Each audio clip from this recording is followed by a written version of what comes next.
Solile. Nisikilize kwa makini. Kama nyinyi ni vichaa, mimi mwenyewe chizi. Sawa? Huo mpango ambao mmeupanga hapa umegonga mwamba.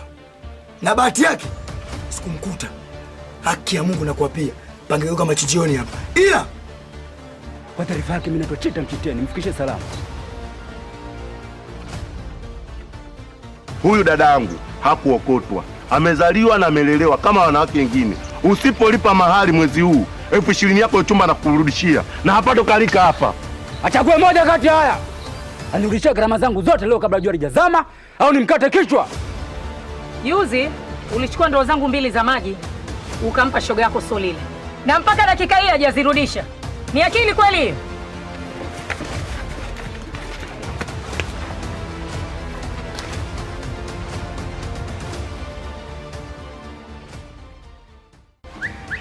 Mwenyekiti, huyu pia ni miongoni mwa wanahusika huyu. Anajifanya chizi huyu, ana lolote. Zonga, mimi ni chizi? Chizi ndio. Wewe Zonga, hapa tupo kwenye mkutano. Tafadhali, sheria na taratibu lazima zifuatwe. Chita huyu anajifanya mwamba hapa kijijini. Yeye ndio mpiganaji ndio anapiga watu hapa kijijini. Chita huyu. Basi atanitambua. Kama anajifanya chita, mimi mwamba au simba.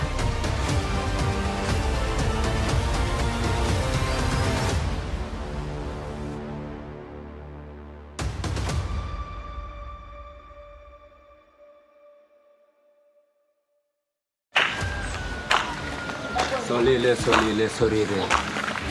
Nisikilize kwa makini.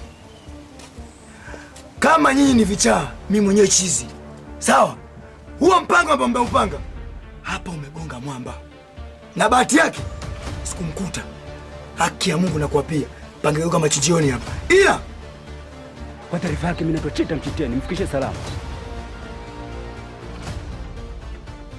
Huyu dadangu hakuokotwa. Amezaliwa na amelelewa kama wanawake wengine. Usipolipa mahali mwezi huu, 20,000 yako chumba na kurudishia. Na hapa tokalika hapa.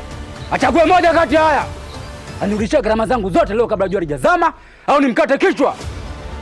Yuzi ulichukua ndoo zangu 2 za maji ukampa shoga yako Solile. Na mpaka dakika hii hajazirudisha.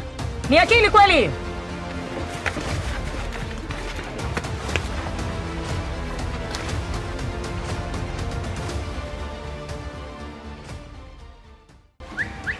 Mwenyekiti, huyu pia ni miongoni mwa wanahusika huyu. Anajifanya chizi huyu, ana lolote. Zonga, mimi ni chizi? Chizi ndio. Wewe Zonga, hapa tupo kwenye mkutano. Tafadhali, sheria